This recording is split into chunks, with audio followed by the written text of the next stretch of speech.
Bienvenida, bienvenido a esta exploración. Hoy nos metemos de lleno en un tema fascinante. ¿Cómo ha ido cambiando nuestra idea sobre la influencia, el poder real de los medios masivos? Es que si lo piensas, pasamos de creer que la radio podía causar pánico con una simple historia, a estar hoy debatiendo sobre fake news, sobre IA en nuestras redes. Es un salto enorme. Tenemos como base unos análisis muy detallados que recorren justo esa evolución, desde principios del siglo XX hasta los líos que tenemos ahora. Nuestra idea hoy es desentrañar un poco cómo cambiaron esas teorías sobre el poder de los medios y por qué es tan relevante entender todo este camino hoy en día. Empecemos por el principio, ¿te parece? Inicios del siglo XX. Ahí, el diario era el rey. Sí, totalmente. Era la ventana principal al mundo para la mayoría de la gente, el primer medio de comunicación de masas, digamos, propiamente dicho. El primer gigante. Exacto. Y en ese contexto, fíjate, ya en 1910, un peso pesado de la sociología, Max Weber, propuso algo muy adelantado: estudiar formalmente la prensa. ¿Estudiarla cómo? Pues quería analizar su impacto en la opinión pública, su rol en cómo nos socializamos, cómo formamos nuestras identidades.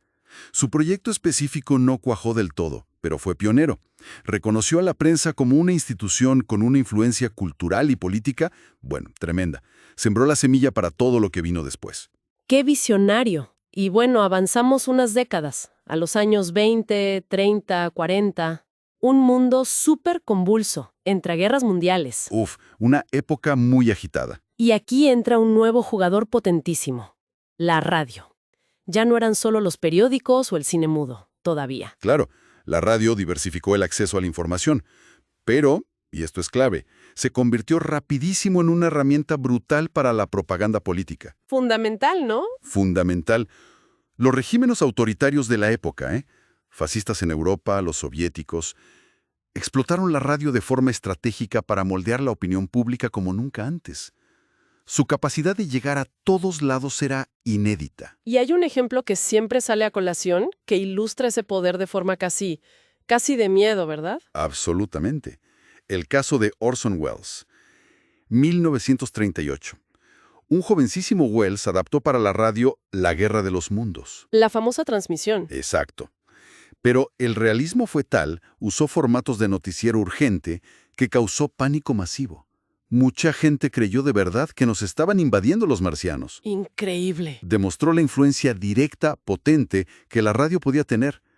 Los medios ya no solo informaban, se percibían como herramientas de manipulación, de control social casi. Cuesta creerlo hoy, ese nivel de impacto directo. Y justo en paralelo, desde la academia, surgía una corriente que parecía explicar esto, ¿no? El conductismo. Precisamente, la idea de que la conducta humana es una simple respuesta a un estímulo, como apretar un botón. Estímulo-respuesta. Tal cual. Y esto influyó directamente en las primeras teorías de comunicación. Les pusieron nombres muy gráficos además. ¿Cómo cuáles? Teoría de la aguja hipodérmica o teoría de la bala mágica. La idea era esa, que los mensajes mediáticos se inyectaban directo en la audiencia. ¡Pum! Como una vacuna o una bala, sin que la gente pudiera resistirse o reinterpretar mucho. Una visión de medios todopoderosos y audiencias, pues, pasivas. Vulnerables. Pero esa visión tan simplista no duró para siempre, por suerte. Entramos en los años 40 a 60. Y aquí la cosa empieza a formalizarse más, a complejizarse. Sí, es un momento clave. La comunicación empieza a consolidarse como campo de estudio científico. En el 48 surgen dos modelos fundamentales. Ajá. El de Harold Laswell, que planteó la comunicación con esas preguntas clave. ¿Quién? ¿Dice qué? ¿A quién? ¿Por qué canal? ¿Y con qué efecto? Un marco lineal muy funcionalista. Muy práctico para empezar a analizar. Sí, para ordenar el pensamiento. Y casi al mismo tiempo, Claude Shannon, que venía de la ingeniería, propone su modelo matemático. Estaba más enfocado en la transmisión eficaz de la información. Introdujo conceptos técnicos como emisor, receptor, canal y, crucialmente, el ruido. El ruido, lo que interfiere. Exacto. Cualquier interferencia en el canal. Estos modelos dieron un lenguaje común y cierta legitimidad científica al estudio de la comunicación. Pusieron las bases. O sea, se empieza a construir la caja de herramientas. Pero en este mismo periodo, especialmente en Estados Unidos, con la Mass Communication Research, empieza a cuestionarse esa idea de los medios todopoderosos, ¿cierto? Correcto. Surge un punto de inflexión importante con las teorías de los efectos limitados. Limitados, o sea que no eran tan poderosos. Eso es. Basándose en investigación empírica, con encuestas, estudios de campo, se empezó a argumentar que el público no era tan fácilmente manipulable. Resulta que los efectos de los medios estaban mediados por un montón de factores, individuales como tus creencias previas, tu educación, tus intereses. Claro, no todos recibimos el mensaje igual. Exacto. Y también factores sociales, tu entorno, tus grupos de pertenencia, la familia, los amigos. Esto llevó a un cambio de paradigma. Del modelo conductista simple, estímulo-respuesta. Pasamos a uno más complejo, organista. Estímulo, organismo, respuesta. EOR. Eso es. El organismo, o sea, la persona, con todo su bagaje psicológico y social, importa, filtra, interpreta. Ya no es una recepción pasiva. Introduce un matiz fundamental. Y dentro de esta visión surge una teoría muy interesante sobre cómo fluye realmente la información, si no es tan directa. La teoría del flujo de comunicación en 2 pasos, el two-step flow, la propusieron Paul Lazarsfeld y sus colegas. ¿Y qué dice? Pues sugiere que la influencia de los medios a menudo no es directa a la masa, sino que pasa primero por ciertas personas clave, los líderes de opinión. Ah, los líderes de opinión. Sí, gente que está más atenta a los medios, más informada sobre ciertos temas. Ellos reciben la información, la filtran, la interpretan y luego la difunden en sus círculos sociales. O sea, actúan como intermediarios. Exacto. Como intermediarios clave. La influencia es más social, más indirecta de lo que se creía. Me recuerda un poco a los influencers de hoy, salvando las distancias, claro. Hay ecos, sin duda, aunque la dinámica digital es otra cosa. Pero la idea de la mediación social sigue ahí. Todo esto consolidó los estudios de comunicación como una disciplina académica seria, con base empírica. De acuerdo. Ahora saltamos a los 60 y 80. Aquí parece que la percepción del poder de los medios vuelve a ganar fuerza, pero desde otro ángulo. Se habla del cuarto poder. Exacto. Se reconoce ya más abiertamente su influencia estructural en la política, en la opinión pública. No solo efectos individuales, sino un rol institucional. Y el caso Watergate es como el ejemplo perfecto de eso, ¿no? El ejemplo canónico. El periodismo de investigación del Washington Post fue clave para la renuncia del presidente Nixon en 1974. Demostró el poder real de los medios para fiscalizar, para desafiar a la autoridad política al máximo nivel. Marcó un antes y un después para el periodismo.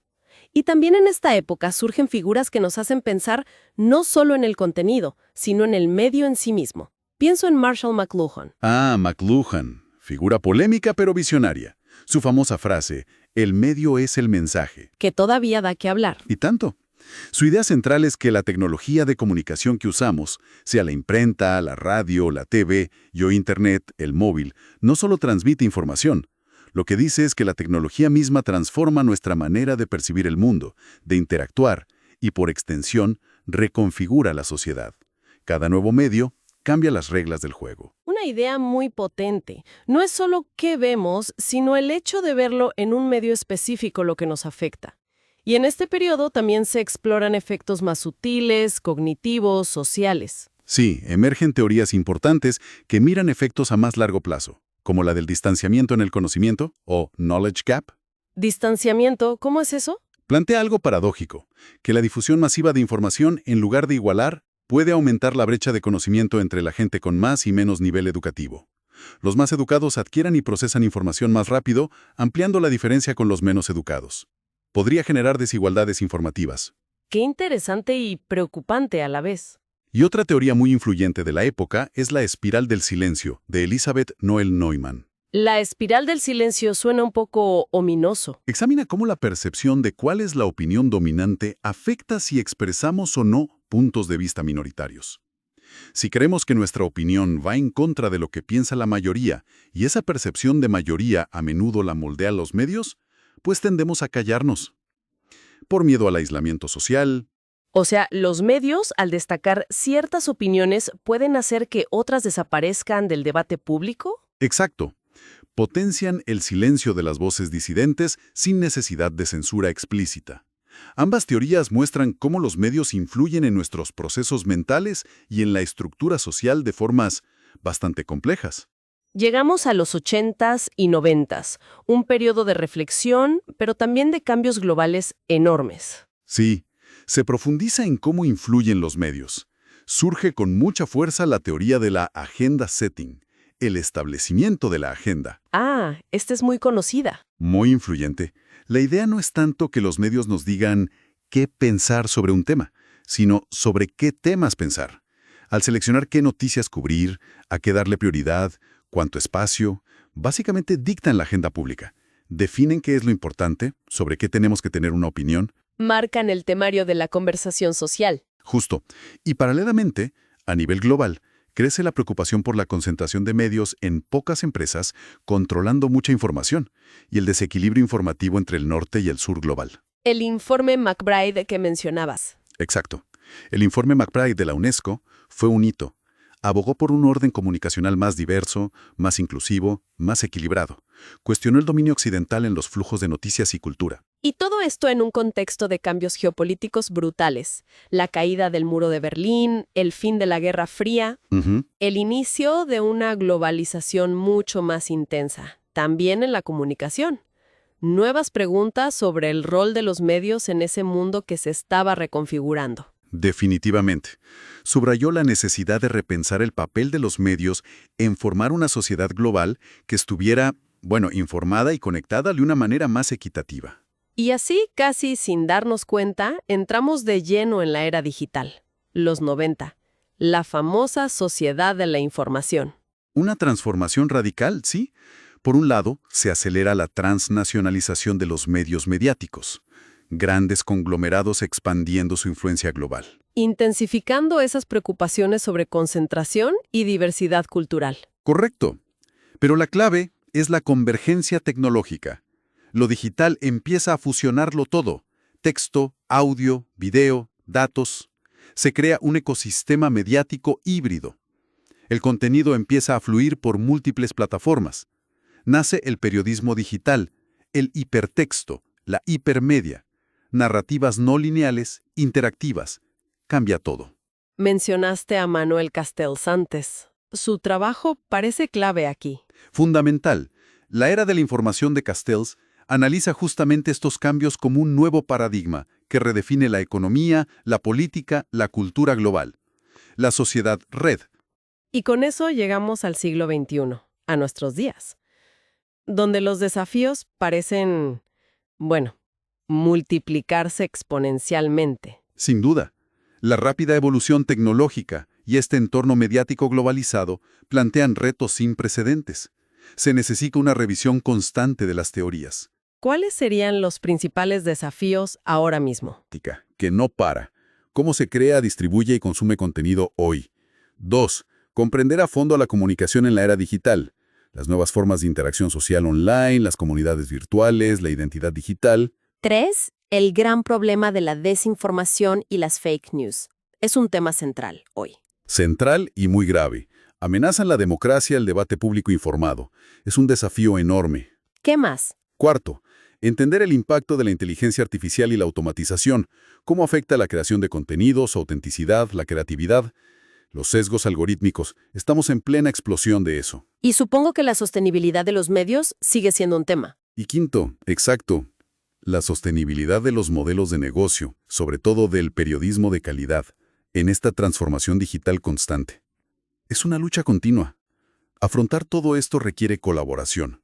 Académicos, profesionales, las audiencias, todos los actores. Necesitamos teorías que sean relevantes, flexibles, críticas, que nos ayuden a construir una sociedad más informada. Ha sido un viaje intenso, ¿eh? Hemos visto cómo nuestra comprensión de los medios ha evolucionado una barbaridad. Desde verlos casi como balas mágicas, a reconocer la influencia de los líderes de opinión, el contexto, luego analizar cómo marcan la agenda, silencian voces o incluso amplían brechas de conocimiento.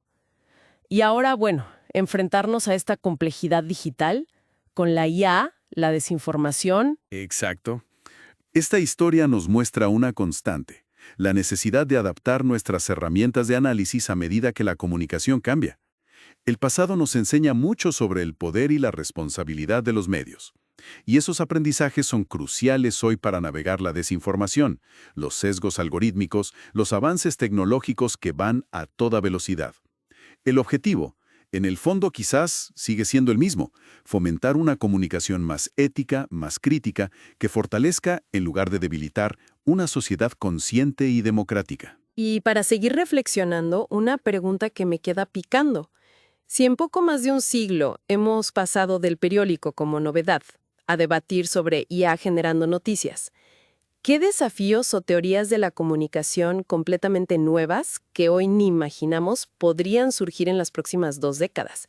Impulsados quizás por tecnologías que apenas empezamos a vislumbrar. No sé, neurocomunicación, interfase cerebro-computadora. Es una pregunta abierta que nos deja esta exploración.